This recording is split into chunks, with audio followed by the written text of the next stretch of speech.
Olá, tudo bem? Você está pensando em comprar um imóvel, mas não sabe nem por onde começar? Quanto dinheiro você tem? Que região você quer morar? Em que cidade você quer morar?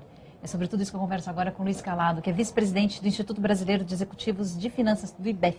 Tudo bem, Calado? Tudo ótimo, Anny. Calado, eu trouxe você aqui para você pontuou uns 7 pontos. Você organizou esse esquema de por onde começar a comprar imóvel em 7 pontos, é isso? Isso, eu elenquei e depois de conversar com vários aí postulantes, compradores de imóveis, eu detectei assim 7 pontos onde eu percebo que as pessoas continuam falhando, Patinam. né? Patinam. Então, por exemplo... Ponto número 1. Ponto número 1 é saber quanto você deseja gastar. Quanto Isso deseja é gastar. importante. Mas isso claro. não é meio óbvio, Calado? Quer dizer, o cara tem 100 mil reais, é isso.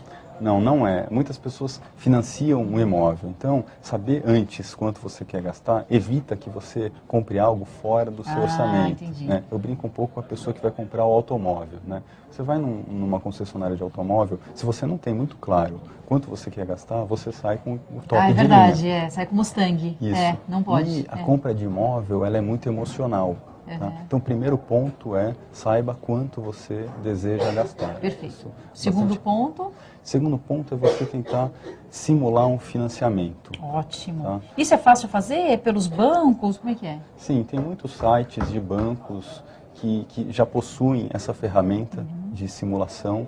Você pode, inclusive, sair com crédito pré-aprovado. Isso é bastante interessante numa discussão comercial com o corretor, com o proprietário, você já tem uma carta de crédito. Isso é importante. Então, você precisa simular o financiamento até para perceber se você consegue acomodar a parcela no seu orçamento. E sempre perguntar pela tal da CET, que eu aprendi recentemente, que é o custo efetivo total, né, Calado? Isso é importante também. Que é os juros, quanto que você vai pagar ali, né? Quanto você paga de juros é importante até para detectar onde você deve se financiar, né? Mas as pessoas estão no passo anterior ainda, né? Esquecendo quanto que elas precisam prover por mês para se financiar, né? Isso só com uma simulação que você consegue. Ótimo, então quanto deseja gastar, simule o financiamento. Terceiro ponto? Você precisa se organizar e tentar vivenciar alguns meses como se você estivesse financiando o imóvel, na prática. Tá? Aí você vai perceber que alguns ajustes no seu orçamento familiar precisam ser feitos. Tá? Alguns gastos precisam ser cortados. Tá? Mas isso é importante você fazer antes. Perfeito. Né? Caso contrário, você não paga o seu financiamento, a sua parcela mensal. Quarto ponto? Quarto ponto é conhecer os custos, né? Não só os custos do empréstimo, que é importante para você detectar onde se financiar, mas os custos cartorais, isso é sempre esquecido. Caríssimo. Né? É um Você detalhe. tocou num ponto, Calado, que quando você chega lá na parte burocrática da coisa, você toma um susto, né? Você fala, meu Deus, mas o dinheiro já acabou no imóvel, mas ainda tem mais 5 mil reais, mais não sei quantos mil reais para pagar toda a burocracia, o corretor, você tem razão. Isso, e custos de reforma. Né? Muitas vezes você compra um imóvel, precisa reformar, tem alguma coisa, né, que precisa ser feita antes. Sempre tem. Sempre tem. Imóvel novo, imóvel usado, sempre tem alguma coisa que você quer mudar, né? Isso, mesmo nos imóveis novos, né, a pesquisa que fiz aí com umas dezenas de pessoas aqui, você entra na casa, você tem o desejo de mudar alguma coisa, de patronizar algo, e isso é um custo. Precisa estar previsto, senão vai impactar no seu financiamento, né, como que você consegue pagar as parcelas. Quinto ponto, Calado, quando a pessoa está procurando um imóvel, o que ela deve observar? Checar o imóvel. Né? Mas isso não é meio óbvio? É óbvio, mas ainda assim as pessoas esquecem. Não vai lá ver? Não vão. O momento da compra do imóvel é um momento emocional, né? Onde você não olha com todo o cuidado. Né? E o vendedor, né, geralmente, ele incentiva, né, ele mostra os pontos positivos do imóvel. Né? E você deixa todo uma parte aí que pode gerar problemas, né? Como áreas sensíveis que dão problemas de vazamento. Você precisa fazer uma busca mesmo, uma investigação cuidadosa. É isso que eu aponto também no meu livro. Se bate sol, quem quer ter o vizinho, se a rua tem segurança, se tem um monte de, sei lá, tem que ir lá, tem que ver, né, Calado? Sexto ponto.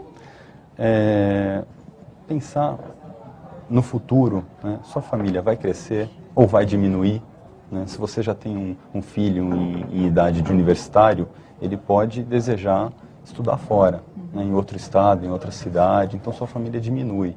Né? Não adianta você comprar um imóvel de 4 quartos se em 2 anos seus 2 filhos de 25 anos, estão indo vão embora, sair de né? casa, podem casar, exatamente. Da mesma forma, não adianta comprar um imóvel, né, se você, de 1 quarto se você já está pensando em ter 3 filhos.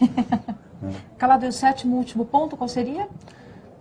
As pessoas precisam lembrar, né, ter em mente que os rendimentos, né, nossos rendimentos sobem e descem. Né? Algumas vezes as empresas, né, hoje em dia se fundem, outras desaparecem. É preciso ter um colchão para se preparar, né, para eventualidades. As pessoas também adoecem, enfim. Quando você planeja o seu financiamento, sua compra de imóvel, precisa ter uma reserva para lidar com essas situações. E de quanto seria essa reserva? Você tem uma média, assim? Quanto deveria ser essa reserva? Um saldo razoavelmente seguro é 5% do valor do imóvel. Olha, então se um imóvel custa 100 mil reais... Você teria que ter uma reserva de 5 mil reais para te possibilitar arcar aí com financiamento durante alguns poucos meses. Calado, então eu vou fazer um resumo aqui dos seus 7 pontos, que a pessoa tem que tomar cuidado, tem que ficar atento na hora que ela for comprar imóvel. 1. Quanto deseja gastar? 2. Simule o financiamento. 3. Você tem que se organizar como se estivesse já financiando o imóvel antes de comprar o imóvel. 4. Você tem que conhecer os custos. 5. Checar o imóvel, tem que ir lá conhecer o imóvel. 6. Você tem que pensar no futuro, se você vai usar todos aqueles dormitórios ou não. E o 7º e o último, você tem que ter um colchão financeiro, você está falando aí mais ou menos 5% do valor do imóvel. Exatamente. Isso? Agora imagina alguém que vai comprar entre 1 e 2 imóveis a vida inteira, se antes da compra ela já vai saber tudo isso. Sensacional. Você entregou o caminho das pedras para o internauta. Exatamente.